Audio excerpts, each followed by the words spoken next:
Certainly not the sin to their child.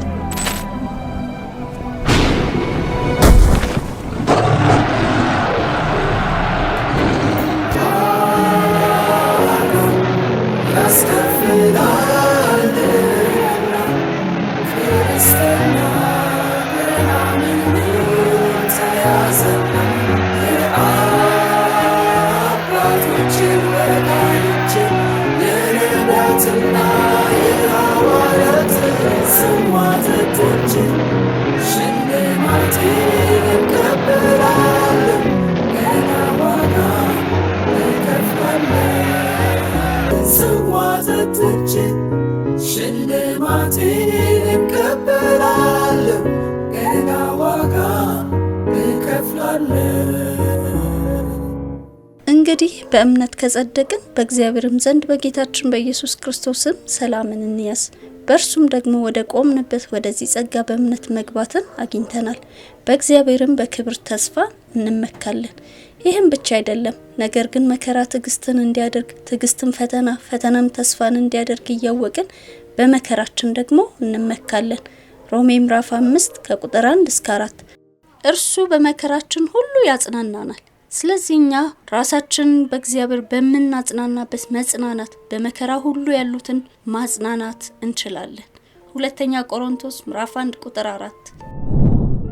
በምስራቁ የሀገራችን ክፍል በሜኖናይት ሚሽነሪዎች የተዘራው የወንጌል ዘር አብቦ መንፈሳዊ መነቃቃት አመጣ። መንፈሳዊ መነቃቃቱ ደግሞ የሰማይ ብርሃን ወጣቶች አንድነት ማህበር እንዲመሰረት ምክንያት ሆነ። በእነዚህ ወጣቶች የተመሰረተው የሰማይ ብርሃን ወጣቶች ማህበር እየበረታና እየጠነከረ ሄዶ የልደት መዘምራንን ወለደ። የልደት ኳየር ሲመሰረት አባላቱ በድምፅ ብቻ በመታገዝ የዝማሬ አገልግሎት መስጠት ጀመሩ። በኋላም በጥሩ ሁኔታ በመደራጀት በሙዚቃ መሳሪያዎች በመታገዝ የዝማሬ አገልግሎትን ቀጠሉበት። ዛሬ በመሰረተ ክርስቶስ ቤተክርስቲያን የናዝሬት አዳማ ክልል መሰረተ ክርስቶስ ልደት መዘምራን ተብለው ይታወቃሉ። 50ኛ ዓመት የወርቅ ኢዮቤልዩ የምስረታ ክብረ በዓላቸውን በ2009 ዓ.ም አክብረዋል። አሁን ለ6 አስርተ ዓመታት በጽናት የዘለቀውን አገልግሎታቸውን በማሰብ ለጽናት ምክንያት የሆነውን አምላካቸውን ሊያመሰግኑ እየተዘጋጁ ነው። ታዲያ ይህን አጋጣሚ በመጠቀም የጽናት ዝግጅት ክፍል ከልደት መዘምራን ጋር ቆይታ አድርገናል። የመጀመሪያውን ክፍል እንዲህ አዘጋጅተን ይዘንላችሁ ቀርበናል። አብራችሁን ቆዩ ስንል ከዝግጅቶቻችን በብዙ እንደምታተርፉ እርግጠኞች በመሆን ነው። መልካም ቆይታ። ሽልማቴን እቀበላለሁ፣ ገና ዋጋ እከፍላለሁ።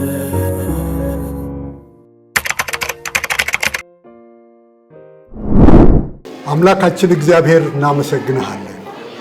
በዘመናት መካከል ስራህን የምትሰራ ሁል ጊዜ ትክክል የሆንክ የረዳህን ሕዝብህን የምትጠብቅ አባታችን እግዚአብሔር እጅግ አድርገን እናመሰግንሃለን። ይሄንን ደግሞ ጌታ ሆይ ይህን ፕሮግራም አንተ ባርክልን። አንተ የምትገንበት የአንተ ታሪክ የሚወራበት ጊዜ ይሁንልን።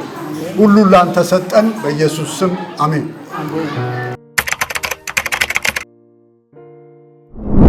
ስሜ ባልቻ ድነጌ ይባላል። በ1947 ነው የተወለድኩት። ወደዚህ ኳየር የገባሁት በ1966 ዓመተ ምህረት ነው። ስሜ ራሄል ገመዳ ይባላል። ወደዚህ ኳየር የገባሁት በ1965 ዓመተ ምህረት። ስሜ ብዙነሽ ዘውዴ ይባላል። ወደዚህ ኳየር የገባሁት በ1964።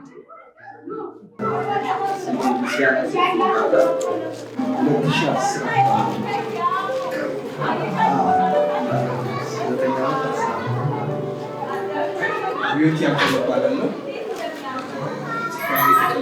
2010 ሐምሌ ላይ ነው። ሰላም ይከሰባል። ወደዚህ ባልቀላቀልኩት 2016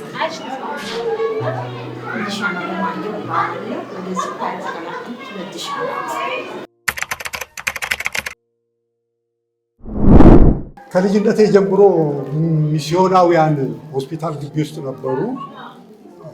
በልጅነት እዛ ሄድ ነበረ እና ስለ ጌታ የሰማሁት ያኔ ሕፃን ልጅ ሆኜ ነው ማለት ነው፣ በ50ዎቹ ውስጥ ማለት ነው።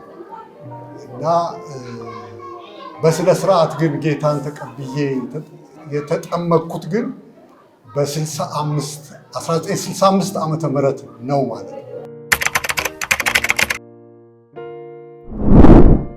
እንግዲህ ከዚሁ ከመጠመቄ ጋር የተያያዘ ነው። በ65 ዓመተ ምህረት በፊት ዝም ብሎ ያን ጊዜ ቤተክርስቲያን የተደራጀች አልነበረችም። ቋሚ አገልጋይም አልነበራትም በዛን ጊዜ እና ሆስፒታል ግቢ ውስጥ እንመላለሳለን፣ እንሄዳለን፣ መዝሙር እንዘምራለን፣ ስብከትም እንሰማለን። አብዛኛውን ጊዜ በትርጉም ነው የሚሰበከው፣ ፈረንጆችም ስላሉ እንሰማለን። ግን በስነ ስርዓት ጌታን የተቀበልኩት በ1965 ነው ማለት ነው። እኔ ወላጆቼ በጌታ ስለነበሩ ከልጅነታችን ጀምሮ ጌታን እያመለክን ያደግነው እና በልጅነቴ ነው የተጠመቅኩት። ምናልባት በ15 በ16 ዓመት በ15 ዓመት በ15 ዓመት ወደ 1964 ዓመተ ምህረት ይመስለኛል 65 ነው። እንደውም ኳየር ከመግባታችን በፊት የቤተ ክርስቲያን የአባቴ ጓደኛ ቄስ ናቸው። ቄስ ገብረስላሴ ይባላሉ። እሳቸው ቤት ውስጥ ነው ኳየር ከመግባታችን በፊት ነው ያጠመቁን አስታውሳለሁ። ብዙ ሆነ እዛ የቤተ ክርስቲያን ሽማግሌዎች ነበሩ። ቄስ ገብረስላሴ ያኔ ቄስ ይባላሉ። እሳቸው ቤት ነው የተጠመቀ። እኔም እንደዚሁ ቤተሰቦቼ ክርስቲያኖች ነበሩና እሑድ እሑድ ቤተ ክርስቲያን ይዘውን ይሄዳሉ። ያው አምልኮ አምልከን ያው ዝም ብለን መመላለስ ነበረና አንድ ቀን አምልኮ ላይ ቁጭ ብዬ እናቴና አባቴ ተነስተው በሕዝብ ፊት ቆመው ጌታን ተቀብለዋል። እኔ በእነሱ እምነት ነው እንዴ ዝም ብዬ የሚሄደው? ለራሴ ለግሌ ያስፈልገኛል ጌታን ተነስቼ በሕዝብ ፊት መቀበል አለብኝ ብዬ በውስጤ ወሰንኩ። ገና ልጅ ነኝ የዛን ጊዜ እንደዛ አይነት ስሜት ተሰማኝ እና ጌታን የምትቀበሉ ሲባል እጄን አነሳው። እጄን ሳነሳ እንዲሁም የቤተ ክርስቲያን ሽማግሌዎች እሷ የዘውዴ ልጅ አይደለች ክርስቲያን አይደለም እንዲ አባቷ። እንግዲህ በዛን ዘመን የነበረው አመለካከት እንዴት አይነት ነው? ቤተሰብ ክርስቲያን ከሆነ ልጅም ክርስቲያን ሆኗል የሚል አባባል ነበረ እና እኔ በቃ በግሌ ማመን አለብኝ፣ ለራሴ ያስፈልገኛል ጌታ በአፌ መመስከር አለብኝ ብዬ በልጅነት ስሜት ነው የእግዚአብሔር መንፈስ ነው የረዳኝና የገለጠልኝ። ተነሳ ከዛ ጌታን ተቀበል ጌታን ተቀብዬ በሕዝብ ፊት ቆሜ ማለት ነው ጌታን ተቀበልኩ። ከዚያ በኋላ ያው በቤተ ክርስቲያን እያመለኩ መጨረሻ ላይ የጥምቀት ትምህርት ተሰጠን፣ ተጠመቅኩኝ ማለት 59 መጨረሻ ወደ 60 ዓመተ ምህረት አካባቢ ተጠመቅኩ። እኔም እንግዲህ እዚሁ አጥቢያ ውስጥ ነው ወላጆቼ የነበሩት። እዚሁ የተወለድኩት እዚሁ ቸርች ውስጥ ነው። እንደ ማንኛውም ክርስቲያኖች ቀስ በቀስ ለውጦች ከላይ ስተቻዎች አገልግሎት ጀምሮ ማንኛውም ነገር እያደገ ግን ውስጣችን እየታበረ እየዳበረ ሲመጣ 14 አካባቢ ስደርስ ይመስለኛል ተጠመቅኩት። ግን በዛ ጊዜ በደንብ ቦታ ገብቶኝ በጣም ነው እዚህ ቻርች ውስጥ የቆየው ወደ አገልግሎት ኳየር መጣ። ብስለቱ ምንም ከኳየር ጋር የተያያዘ ነው። ልጅነታችንን የጨረስን ኳየር ውስጥ በዚህ በዝማሬ አገልግሎት ነው ያለን ማንነት ልብሶቻችን አገልግሎት ተሰራውና እዚሁ እኔ ወደ ጌታ የመጣሁት 1981 ዓመተ ምህረት የቸርች የመጨረሻው ምዕራፍ ላይ ለመከፈቻ የዘጉ የመጨረሻው ምዕራፍ አካባቢ ነው። ከዛ በፊት ቤተሰቦቼ ክርስቲያኖች ናቸው። ክርስቶስ ቤተክርስቲያን ነበሩ። ከዛ የቤተክርስቲያን ዝግ ጊዜ ያው የነበረው የፖለቲካ ንፋስ ወስዷቸው ካድሬዎች ሆኑ። ድጋሚ ጌታ ወደ ቤታችን ሲመጣ መጀመሪያ ጌታ ነው ዘመድ ቤት ጂሰስ ኦፍ ናዝሬት የሚለው ፊልም አይገቡ። ከዛ በኋላ ከሰፈር ልጆች ጋር ያኔ በሰፈር ህብረት አምልኮ ነበርና እዛ ሄጄ ጌታን የመቀበል ሲባል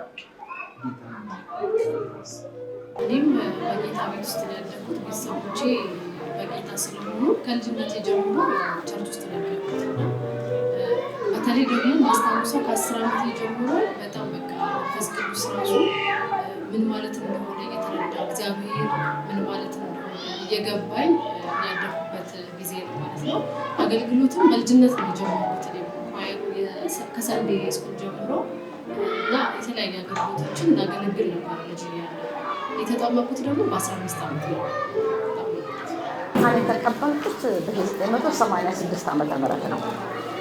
የተቀበልኩት ጓደኛዬ መስክራልኝ ነው እና ስትመሰክርልኝ ግን በጌታ ቤት ለመኖር አልነበረም። እሷን ለማስደሰትና ለጊዜው መጥቼ ተቀብያለሁ ብዬ ወደ ተመልሼ ወደ ዓለም ለመመለስ ነበር ሀሳቤ ነበረውና ግን የጌታ ፍቅር ይዞኝ እስካሁን እንግዲህ ያለሁ ወደ 32 ዓመቴ ነው። ስለዚህ በጣም ደስተኛ ነኝ። በእግዚአብሔር ቤት እየሰራሁ እያገለገልኩ ነው። ክብር ለስሙ ይሁን።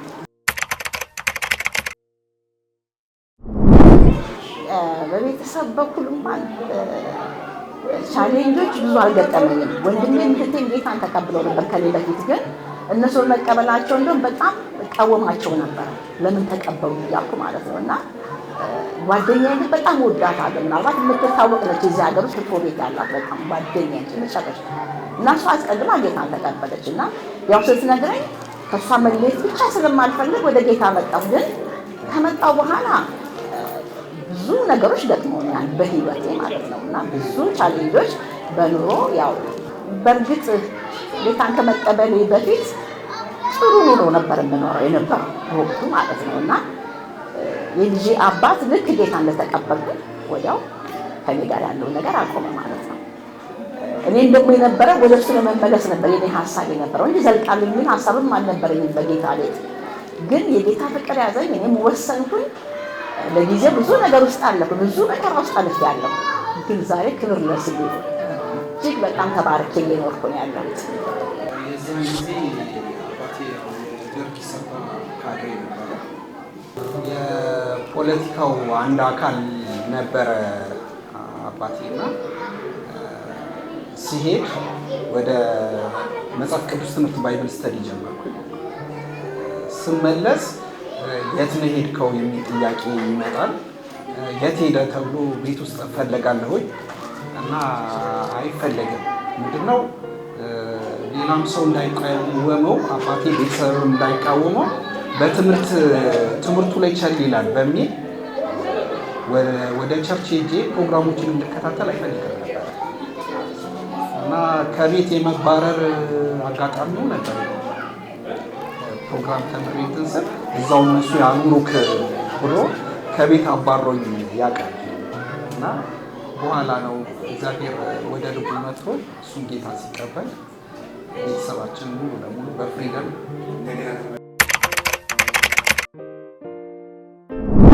ተለወጠ። እግዚአብሔር ነገሮችን ገለበጠ። ልጆቼ አሉ፣ ልጆቼ ደረሱ፣ ስራ ያስኩኝ። በእግዚአብሔር ቤት እዚህ ነው የምሰራው የማገለግለው። የጌታ ስም ብሩክ ይሁን እና ደስተኛ ሆኜ ነው በአሁኑ ሰዓት የምኖረው። ያው አደርግ የነበረው የመጽሐፍ ቅዱስ ክትትል ትምህርት ቸርች ላይ ይሰጥ የነበረውን እከታተላለሁ። ከትምህርት ፕሮግራም በተጓዳኝ የጸሎት ቡድኖች ነበሩ፣ እዛ ላይ ይሳተፋለሁ። ክርስቲያን ከሆኑ ወንድሞች እህቶች ጋር አሳልፋለሁ። ያው ተማሪ ነበርኩኝ፣ ኤሌመንተሪ ተማሪ ነበርኩ በዛን ጊዜ እና ጓደኞቼ ጌታን መቀበሌን እንዲያውቁ አልፈልግም ነበር። ምክንያቱም የፒር ግሩፕ ጫና እኔ ላይ እንዳይኖር ያንን ነገር ደብቄ ኖር ያለሁኝ እና ከዛ በኋላ በደንብ ኮንፊደንሱ ሲሰማኝ የጌታ ነገር በደንብ ውስጤ ሰርጾ ሲገባ ግን ራሴን ይፋ አውጥቼ ክርስቲያን መሆንንም ለጓደኞች አሳይቻለሁ። ይሄ መዘምራን ህብረት የተመሰረተው በሃይስኩል ተማሪዎች ነው። 1959 ማለት ነው። የሰማይ ብርሃን የሚባሉ ወጣቶች በ1951 አካባቢ 50 መጀመሪያ አካባቢ ወደ ሜኖናይት ሚስዮናውያን ነበሩ ያኔና እነሱ ጋር ሄደው ዶክተር ሮሆረር የሚባል አንድ ሸለማን የሚባል ዶክተር አናገሩ። ያው እንግሊዝኛ አስተምረን አሉት። እንግሊዝኛ የአሜሪካ እንግሊዝኛ መማር እንፈልጋለን። በዛን ዘመን የነበሩት ብዙዎቹ አስተማሪዎች ከአሜሪካ የመጡ አልነበሩም። ህንዶች ምናምን ነበሩ በየሃይስኩሉ ያስተምሩ የነበሩ። ስለዚህ የአሜሪካ እንግሊዝኛ አስተምረን ብለው ጠይቁታል። እሱም እሺ ይላል። ከዛ በኋላ የዮሐንስ ወንጌልን ቴክስት አድርጌ ላስተምራችሁ ይላሉ። በዚህ ተስማምተው ትምህርቱን ይቀጥላሉ ማለት ነው። ቋንቋውን መማር ይቀጥላሉ የት ሆስፒታል ግቢ ውስጥ። ስለዚህ አሁን ከቋንቋ ይልቅ ይሄ የወንጌሉ ነገር ሲያነቡት እየገባቸው ሲመጣ ወደዛ ሽፍት ያደርጋሉ ማለት ነው። ከቋንቋ ይልቅ ወደ መንፈሳዊ ነገር ልባቸው ያመዝናል።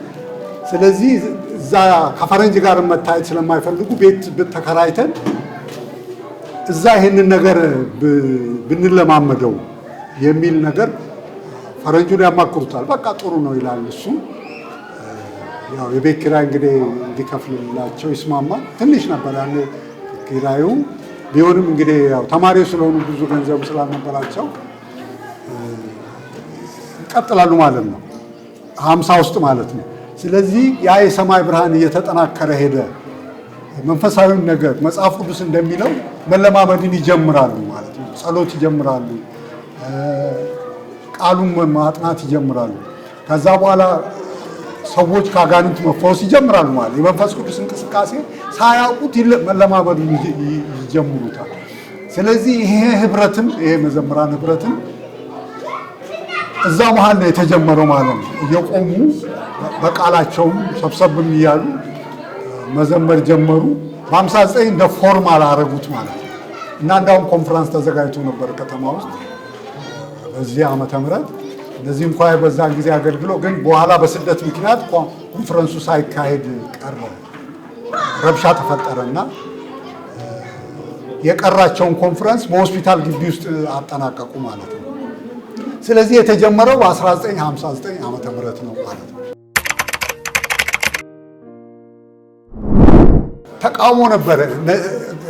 በዛ ዘመን የነበረው የኦርቶዶክስ እምነት ተከታዮች ይሄንን ቡድን ይቃወሙት ነበር እና ስለዚህ ብዙ ጊዜ ታስረዋል። ብዙ ጊዜ ነው ያሰሯቸው።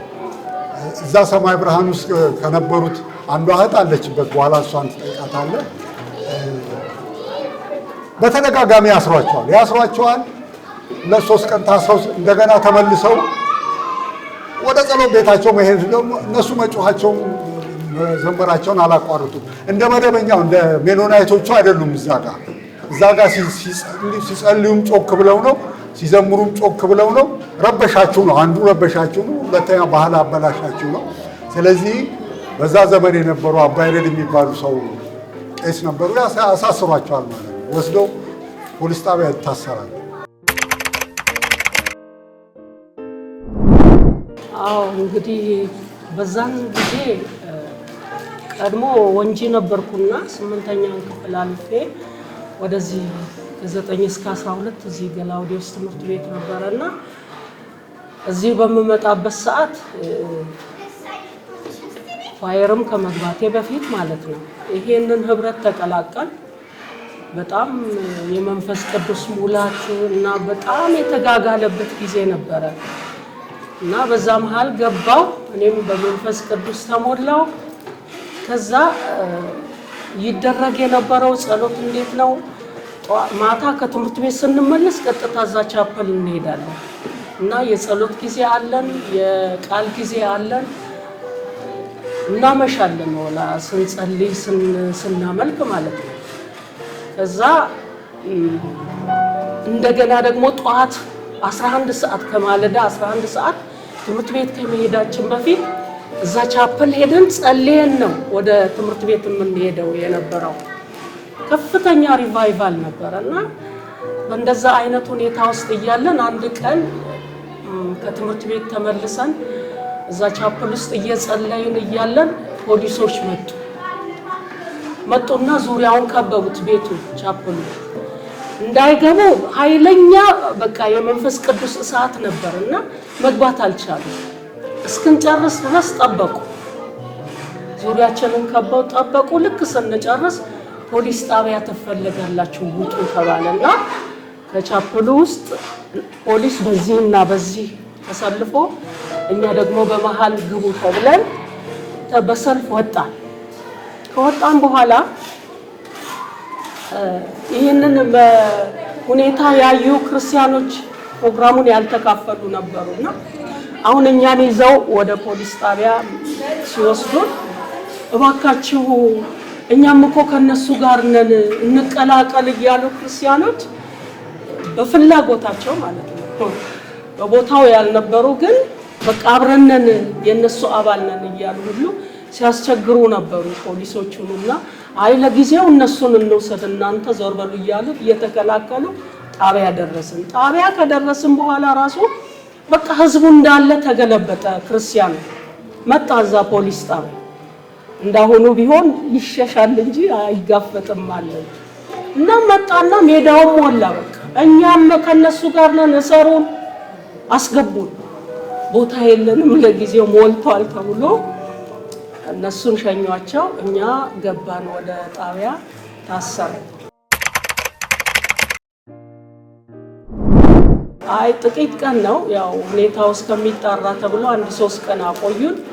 በዛን ሰዓት የሚገርመው እነዛ መጥቶ አስገቡን ያሉ ክርስቲያኖች ወዲያው ሄደው ምግብ፣ ልብስ፣ የማታ ልብሶች፣ ፍራሽ ሁሉም ነገር ተሸክመው መጣው እዛ ጣቢያ ያስተናግዱ ነበር።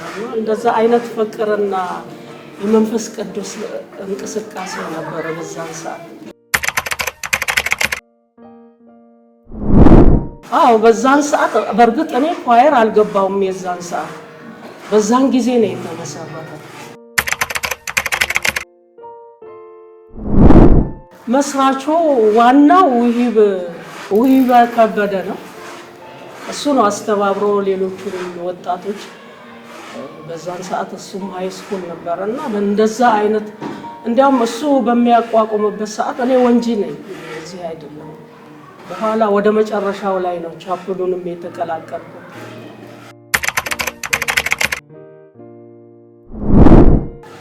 ሲጀመር እንግዲህ ያለ ሰው የለም። አሁን እኛ በኋላ ነው የገባነው። 60 ውስጥ ነው እኛ ተቀላቀልነው። ግን እነ ውሂበ ከበደ እነ ያለው ከበደ የሚባሉ ዳኛ አሰፋ የሚባሉ ነበሩ እነሱ እና አናቃቸው እኛ አልነበርንም ማለት ነው። በኋላ ነው የተቀላቀልነው።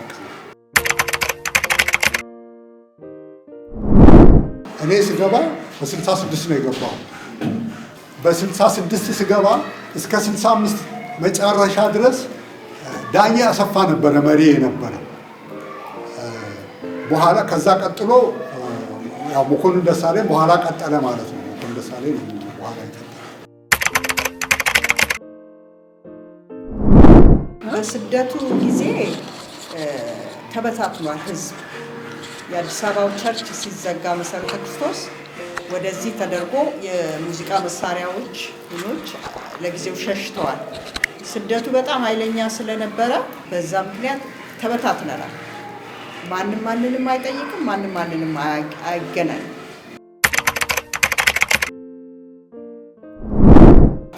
ወደ መጨረሻው አካባቢ እየላላ የመንግስት እንትን ሲመጣ ኳየር መሰባሰብ ጀመርን። ተሰባስበን መኮንን ደሳለኝ አዲስ አበባ ላይ በየአመቱ አንዳንዴ በየ2 አመቱ ተሰባስበን እንገናኛለን። በዚሁ በደርግ ስርዓት ውስጥ እንገናኝ ነበረ ለረጅም ጊዜ ቤተክርስቲያን እስከሚከፈት። ከዛ በኋላ ቤተክርስቲያን ሳይከፈት በፊት ቤተክርስቲያን ራሷ ኳየሮችን አቋቋመች። ቢ የነበሩት ወደ ዋናው ኳየር ውስጥ መጡ። ከበፊትም የነበሩት ጥቂት ሰዎች ገቡ። እንደዚህ እያለ ሙሉ ኳየር ሆነ እና ልክ ቤተክርስቲያን ሲከፈት ከመከፈቱ በፊት ልብሶቹ በየቦታው የነበሩ ተሰብስበው ወደ አንድ መጡ። መሳሪያውም እንደዛ መጣ። የሚጫወቱ ሰዎች መጫወት ጀመሩ። ማሞ ማናል የሚባል አኮርዲዮን መጫወት ጀመረ እና ተሰባሰቡ። ኃይለኛ ህብረት ተፈጠረ ነው እና እስካሁን ድረስ የቀጠለው ያ ህብረት ነው።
በዝግጅቶቻችን ላይ ጥያቄ፣ አስተያየት እንዲሁም ጥቆማ ካላችሁ ከታች በተጠቀሰው አድራሻችን ልታደርሱ ትችላላችሁ። ለዛሬ እዚህ ላይ አበቃን። በሚቀጥለው የጽናት ዝግጅታችን እስክንገናኝ ከእግዚአብሔር ከአባታችን ከጌታችንም ከኢየሱስ ክርስቶስ ጸጋና ሰላም ከሁላችን ጋር ይሁን። አሜን።